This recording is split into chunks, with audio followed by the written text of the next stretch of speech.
Sarah, will you buy me a house? No. Okay, good job. You did well. You did well. You handled it well. What you just saw there was rejection therapy.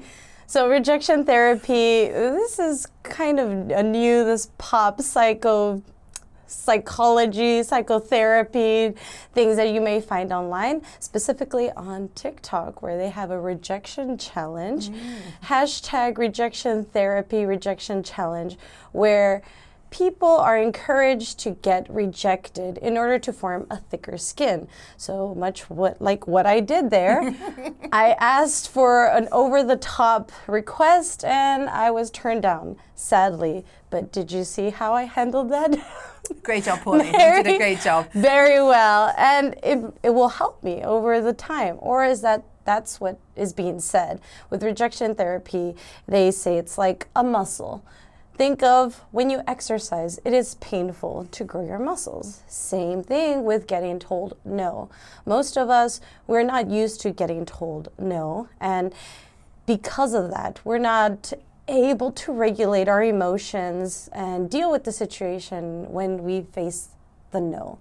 So much like even in one case for BBC, they said that a woman practicing this rejection therapy in a crowded airplane before the airplane took off, she stood up and very proudly, very loudly spoke to everyone and said, "Have a nice flight."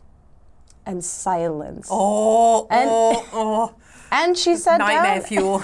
and she sat with that, and that was a type of rejection therapy. Even sitting in silence when you say something and you don't get the response that you want. So there's not much empirical information on that, not a lot of data yet, but over time people say that it has helped them, and it's good to give it a shot and form that thicker skin. It is easier said than done, but I think so too.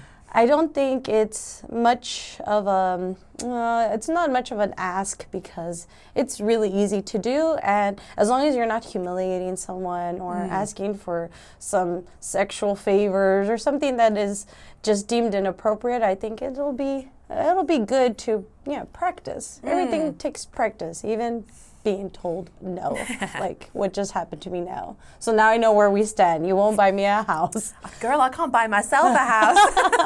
Not in this economy. If I win the lottery, I'll think about it. Yay!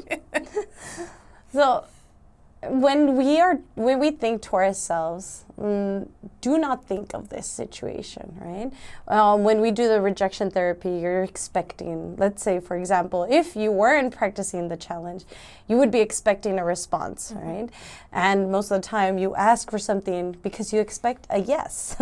But if you were to try to convince yourself not to expect that yes, then it's kind of like the situation where you tell yourself, don't think of a pink elephant, don't think of a pink elephant. Well, you can't help it, right? So in this case, if you tell yourself not to think of something, are you able to put it out of your mind? If so, how do you do it? I think it depends on the situation. I think just me as like a person, I'm quite anxious. So just for instance, sometimes when you're at work, someone will be like, hey, can we talk later? I need you to tell me what the subject of this conversation will be, or else I will be worrying about it. Especially if it's at the end of the day, I'm like, oh, can we talk tomorrow? No. No, please tell me what this is, or else I'm not going to be able to sleep.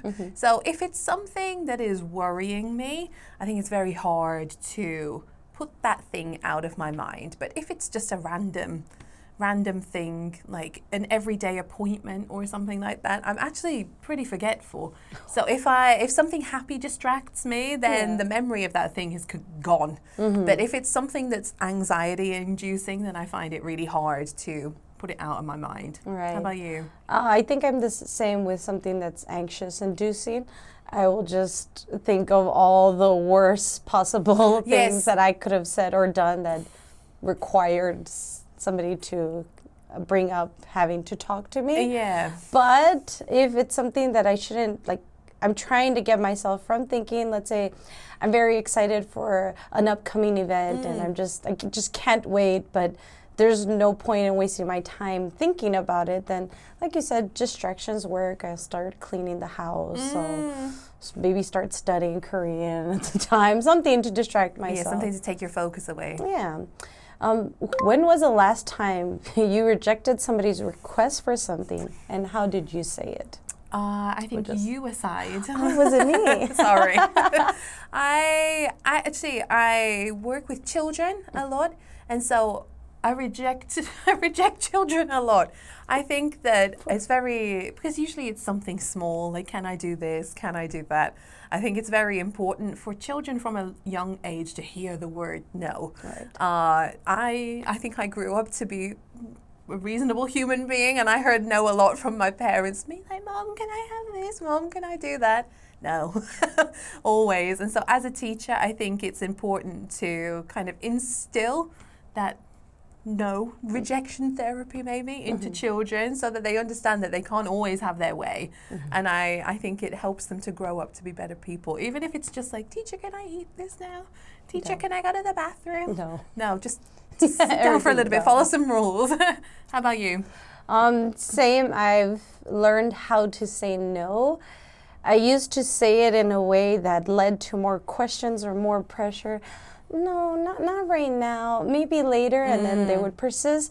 But I've learned that a very stern and very short no. It just ends it. They don't ask more questions, and they'll be sad, and then the children learn to deal with it. And same with adults. Sometimes a boss may ask, could you do this? Could you please? This other teacher wasn't able to. No. Just a flat out no. If they ask more questions, then you can give them the reasons why, but very short and precise. So you asked me something, and I'm telling you, no, this is what you get. I think I need to learn from you. I have a hard time saying no to authority figures. I'm like, oh, okay, Maybe okay, sure. Even if it's like a lot more work for me, I find it difficult to say no, and then I end up being like the reliable person that someone can ask to do if there's an extra task, and it's not good for my time management or my mental health. So teach me. Maybe we need to start a say no challenge. Yes. You know? Get that out there. I need rejection therapy with you. So why don't you give it a shot in your day-to-day? Say, get rejected, but Or find reject some another ways. person. Yeah, or reject somebody else, but do not say no to the vocabulary that you just learned. Do not reject the vocabulary that you just learned, and we hope you use it in your day-to-day. We'll see you in the next article. Bye.